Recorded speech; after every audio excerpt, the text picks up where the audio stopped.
السلام عليكم ورحمة الله وبركاته.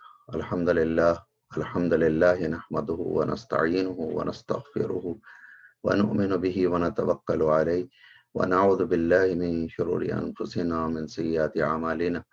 من يهده الله فلا مضل له ومن يضلل فلا هادي له، ونشهد أن لا إله إلا الله ونشهد أن سيدنا ونبينا ومولانا محمدا عبده ورسوله.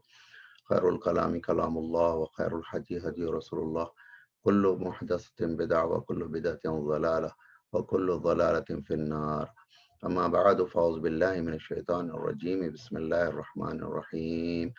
يا أيها الذين آمنوا اتقوا الله حق تقاته ولا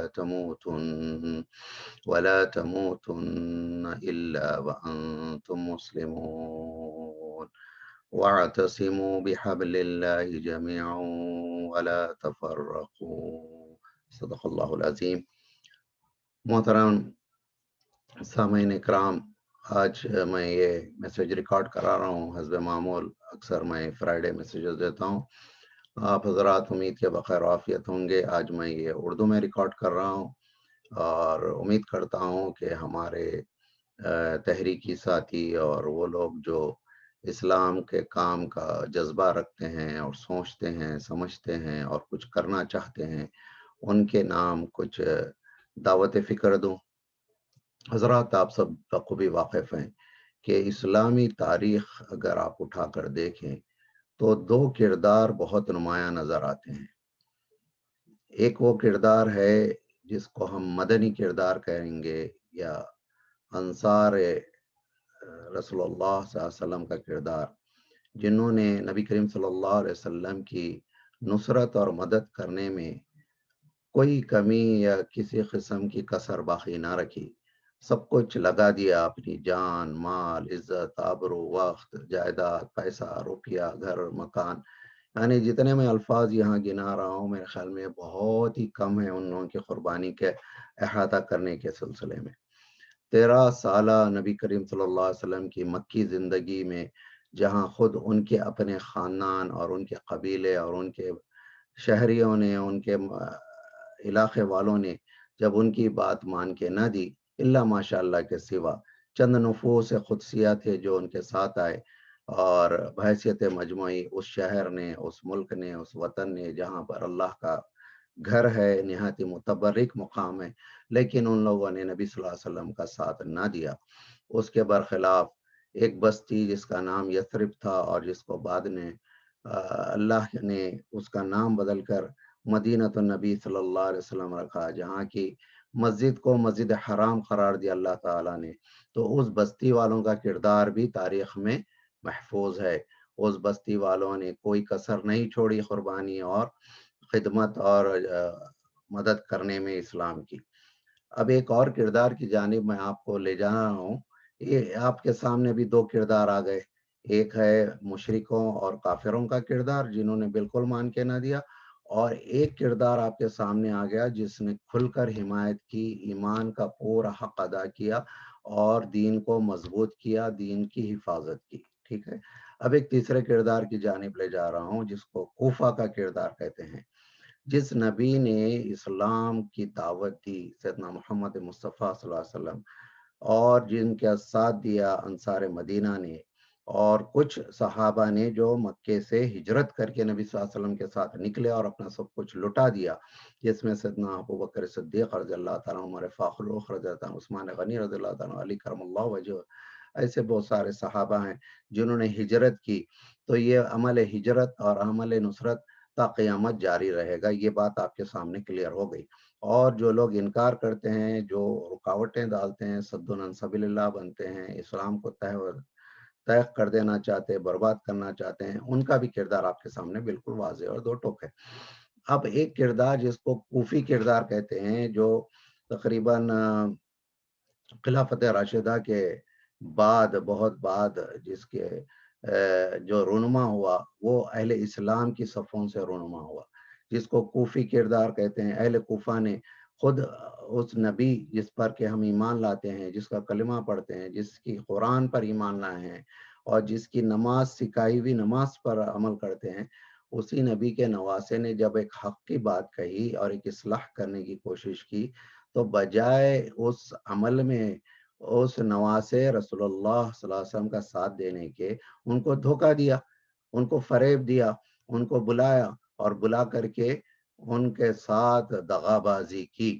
اور یہ کردار کسی غیر مومنوں کی طرف سے نہیں، غیر مسلموں کی طرف سے نہیں، کلمہ گو لوگوں کی طرف سے تھا، جو نماز بھی پڑھتے تھے، جو اس نواسے کے نانا کے نبوت پر ایمان لائے تھے، اس کو خاتم النبیین مانتے تھے، اور اس کتاب پر ایمان لائے تھے جو ان کے نانا کے اوپر نازل کی گئی تھی، اور دین اور شریعت کے ماننے والے تھے، لیکن انہوں نے ساتھ نہیں دیا۔ آج میں یہ باتیں آپ حضرات کے گوش گزار اس لیے کر رہا ہوں کہ اسلام ہمیشہ سے کردار کا نام رہا ہے۔ اب ہمیں یہ فیصلہ کرنا ہے کہ ہم کس کردار کو اختیار کرنا چاہتے ہیں۔ ہمارے سامنے سب کردار واضح اور دو ٹوک ہو چکے ہیں، اور نتائج بھی آپ کے سامنے ہیں۔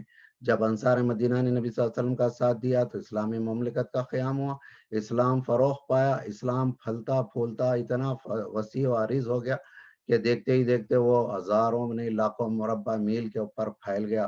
کئی بر اعظموں میں اسلام کا پرچم لہرانے لگا، اور جب لوگوں نے دھوکہ دینے لگے، دغا دینے لگے اور نقصان پہنچانے لگے، حقیر سے دنیاوی مفادات کی خاطر، جان کی تحفظ کی خاطر، معیشت کی خاطر، کاروبار کی خاطر، مادہ پرستی میں الجھ کر جب دین کو نقصان پہنچانے لگے، تو آپ خود جانتے ہیں کہ کیا ہوا کیا نہیں ہوا۔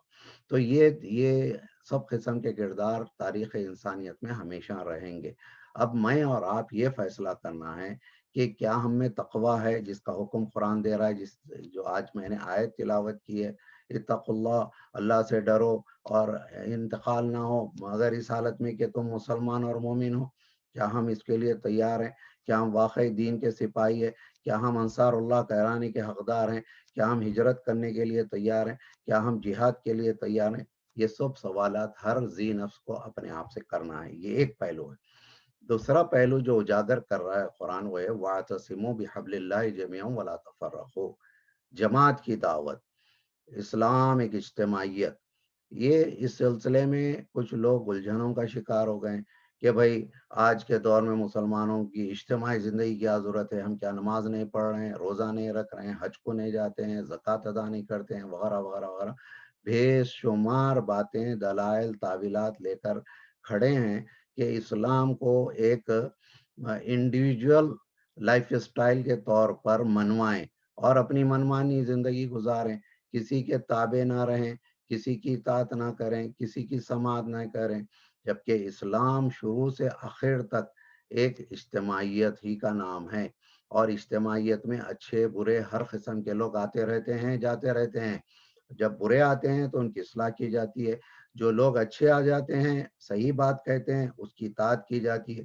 اس بات کی ہمیں دعوت دینا ہے، اور ہمیں بجائے کوفی کردار کے مدنی کردار کے طرف لوگوں کو لے آنا ہے۔ لوگوں کو بتانا ہے کہ دین کی نصرت کی جاتی، دین کے ساتھ دھوکہ دہی نہیں کی جاتی، دغا بازی نہیں کی جاتی، وفاداری کی جاتی ہے، جانیں نچھاور کی جاتی ہے، گھر بار لٹائے جاتے ہیں، کاروبار لٹائے جاتے ہیں، وقت لگوا دیا جاتا ہے۔ اس بات کی دعوت کو لے کے ہمیں اٹھنا ہے، مسلمانوں کو منظم کرنا ہے۔ آج یہ سوال پیدا ہو رہا ہے مسلمانوں کے اندر سے کہ کیا یہ چھوٹی چھوٹی تنظیمیں، جماعتیں اور ادارے، کیا یہ فائدہ مند ہے یا ملت اسلامیہ کے لیے نقصان دہ ہے؟ کیا ہم ان ممالک میں جہاں نہایت ہماری مختصر سی تعداد ہے، کیا وہاں ہمیں جماعت سازی کرنی چاہیے، نہیں کرنی چاہیے؟ اداروں بنانے چاہیے، نہیں بنانے چاہیے؟ غیر مسلمین کو دعوت دینی چاہیے، نہیں دینی چاہیے؟ اگر دینا ہے تو کون سی دعوت دیں؟ کیا نفاذ دین کی دعوت دیں، یا صرف ان کو اخلاقیات، ایمانیات کی حد تک دعوت دیں، اور شریعت کی تعلیمات اور شرعی قوانین کی بات ہی نہ کریں، نہ چھیڑیں؟ امر بالمعروف و نہی عن المنکر کا جو آگے جا کے اسی سورہ میں حکم آیا ہے اس امت کو، کیا اس کو ہمیں یہاں ان ممالک میں جہاں پر ہماری بہت ہی قلیل تعداد ہے، 2%، 3% ہیں، کیا ہم پر یہ چیزیں واجب آتی ہیں کہ نہیں آتی ہیں؟ یہ سب سوالات کے سلسلے میں ہمیں سب سے پہلے یہ سوچنا چاہیے کہ اسلام کبھی بھی غیر اجتماعی زندگی کی تعلیم نہیں دیتا، اور اسلام ایک مکمل دین ہے. الیوم اکملت لکم دینکم واتممت علیکم نعمتی ورضیت لکم الاسلام دینا. اب کوئی مکی سورے اور مدنی سورے الگ الگ نہیں ہو سکتے. یہ مکمل 114 صورتیں ہیں، مکمل نظام اسلام ہے، مکمل تعلیمات ہے، دین مکمل ہو چکا ہے. اب اس میں آپ کی قیادت، آپ کی اجتماعیت اپنے حالات، اپنے مسائل اور اس جگہ جہاں رہ رہے ہیں محل و مکان کا جائزہ لیتے ہوئے جو ضروری فیصلے کریں گے، اس میں ہم سب کو اپنے شرح صدر کے ساتھ تعاون کرنا ہے. یہ اس بات کی آج میں آپ حضرات کی طرف دعوت دے رہا ہوں غور و فکر کی. آج کیونکہ بہت سارے افراد بھی اپنی اپنی مسجدیں، اپنے اپنے ادارے، اپنے اپنے فاؤنڈیشنز اور اپنے اپنے انسٹیٹیوٹس کھول کے بیٹھے ہیں. آڈٹ نہیں دیتے، حساب نہیں دیتے، یہ نہیں بتاتے کہ بھائی یہ اس میں کتنی آمدنی ہو رہی، وہ کتنی سیلری لے رہے ہیں، اس کے بینیفیشریز کون رہیں گے، اس کے وارثین کون رہیں گے، یہ نہیں بتاتے. یقیناً یہ ایک بہت بڑا مسئلہ ہے، یہ ایک بہت بڑا دروازہ کھلتا ہے بددیانتی کا، کرپشن کا. ہمیں اس کو روکنا چاہیے. اور کئی ایسی جماعتیں، تنظیمیں جس میں گروپزم ہو رہا ہے، لابنگ اور یہ تفرقہ ہو رہا ہے، اور وہ صحیح ڈھنگ سے اخلاص نیت کے ساتھ ان جماعتوں کے آبجیکٹیوز اور اس کے مقاصد کو پورا نہیں کر رہے ہیں، اس میں رد و بدل کر رہے ہیں. انہیں ہمیں اصلاح کرنا چاہیے. ہر جماعت الجماعت کو مضبوط کرنے کا ذریعہ بنے، نہ کہ اس کو کمزور کرے. الجماعت کیا ہے؟ الجماعت امت مسلمہ ہے. امت مسلمہ کے مفادات سب سے بالا اور فوقیت رکھنے والے ہوں گے. امت کے خاطر چھوٹی جماعتوں کو، قائدین کو، افراد کو قربان ہونا پڑے گا. میں آپ کو آج اصل حقیقت بیان کر رہا ہوں، نہ کہ امت کو قربان کر کے چھوٹی جماعتوں کو بچایا جائے. یہ نظریہ غلط ہے. کسی بھی چھوٹی جماعت، تنظیم، ادارے کی قربانی جو ہے قابل قبول ہے بمقابلہ امت مسلمہ کے. جیسے ہندوستان میں بابری مسجد ٹوٹ گئی، کئی جماعتیں اپنے اپنے بچاؤ کی سوچتے رہے، مسجد کو گنوا دی، جبکہ ایک امت کی عزت اور اس کی بقا اور اس کی آئیڈینٹی اور اس کی شناخت کا مسئلہ تھا. تو جماعتوں کے قائدین نے سوچا کہ مسجد جاتی ہے تو جائے، لیکن ہمارے دفاتر پہ تالے نہ پڑے، ہمیں جیل جانا نہ پڑے، ہمیں سولی پہ چڑھنا نہ پڑے. تو مسجد گئی. اسی طرح مسلم پرسنل لا کو گنوا رہے ہیں صرف اس وجہ سے کہ ہم بچ جائیں، چاہے دین کا اور ملت اسلامیہ کا کچھ بھی ہو جائے. یہ نظریہ غلط ہے. ہماری جماعتوں، تنظیموں اور کارکنان کو، اور جو ادارے چلا رہے ہیں، انفرادی ہو یا بڑی جماعتوں کی شکل میں ہو یا چھوٹے چھوٹے انجمنوں کی اور فاؤنڈیشنز کی شکل میں ہو، یہ سب کے سب امت کے لیے، الجماعت کے لیے کام کریں، اس کی تبلیغ کریں، اس کی نشر و اشاعت کریں اور یہ احساس دلائیں. اور یہ احساس جیسے ہی پیدا ہوگا، مسلمانوں میں اتحاد آنا شروع ہو جائے گا.